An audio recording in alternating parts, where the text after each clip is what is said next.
Hello everyone, I'm Emma Strassberg, a junior in wildlife science here at ESF, currently enrolled in EFB 307, Principle of Genetics. For this class, I'll be presenting about Barbara McClintock, an amazing geneticist in the mid to late 1900s. She was born in 1902 in Hartford, Connecticut, the third born of 4 children, seen here from left to right, Mignon, Malcolm, Barbara, and Marjorie. Her father, Thomas McClintock, was a homeopathic physician, and her mother, Sarah McClintock, was from an old American Mayflower family. Originally named Eleanor, her parents decided the name was too feminine and delicate for someone such as her, and so changed it to Barbara when she was still young. Unlike her mother, whom she had a shaky relationship with, she was close with her father. She was mostly independent and preferred being alone. In order to reduce financial strain on her parents while her father's medical practice was starting up, she lived with her aunt and uncle in Brooklyn until the whole family moved there in 1908. She went to high school at Aramis Hall, where she first discovered her love of science. Her mother almost didn't let her attend college because she thought it would make her unmarriageable, but her father allowed her to apply right before the deadline, and she started at Cornell in 1919. In college she grew happier, socialized more, was president of the women's freshman class, and even played banjo in the jazz band. She took her first genetics course there and quickly jumped straight to graduate-level coursework. She earned a Bachelor's of Science in Agriculture before going to graduate school and receiving a Master's and a PhD in Botany. She became a professor in the Botany department at Cornell, where she researched plant cytogenetics. Afterward, she took many positions at different universities and labs, until eventually she accepted a permanent faculty position at Cold Spring Harbor Laboratory on Long Island. She was free to research whatever she liked without teaching duties, and she remained there for the rest of her career. At the behest of fellow geneticist George Beadle, McClintock performed a cytogenetic analysis of Neospora crassa, a type of red bread mold. She accurately described its chromosomes and life cycle in 2 months, clearing up Neospora cytology better than any previous geneticist had done for any mold. The research she is most known for is her discovery of transposons in the 40s and 50s. Transposons, also called jumping genes, are segments of DNA that can move to different parts of the genome. She did this by studying maize genes, specifically the genes that code for kernel color.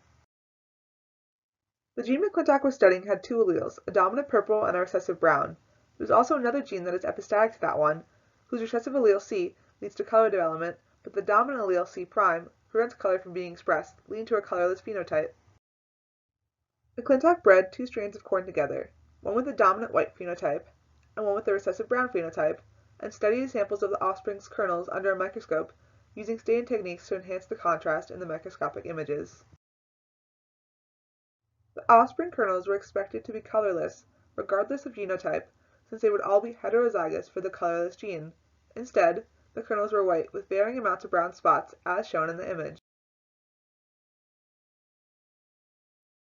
McClintock concluded that individual cells in those kernels had lost their white and purple alleles due to a chromosomal breakage at a dissociation locus, which resulted in the recessive brown coloring coming through. She proposed that the dissociator could cause chromosomal breakage and alter gene behavior, but only in the presence of a particular factor that she called activator. These parts could cause insertions, deletions, and relocations of genes in the chromosome. Since the structure of DNA had not yet been discovered at this point in time, and genetic techniques could not identify specific parts of the genome yet, she could not test her hypothesis about the dissociation locus and the activator factor because of the difficulty in locating them.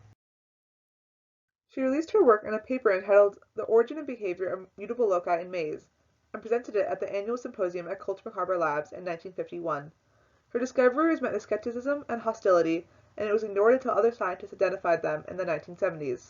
Once her discovery gained credibility and more research was done, transposons were also discovered in bacteria and viruses. They were found to play a large role in immunology and cancer, as well as a valuable tool for genetic engineering. We now know that 50% of our genome is made up of transposable elements. To quote McClintock, transposition can provide a means to rapidly reorganize the genome in response to environmental stress. In this sense, mutations produced by transposition are a source of variation to drive the process of evolution. Although Thomas Morgan had proposed the theory of chromosomal crossover 20 years earlier, in 1931 McClintock and her graduate student Harriet B. Creighton proved it by showing how the changes in chromosomes during the production of maize sex cells matched the changes in traits in the grown plant.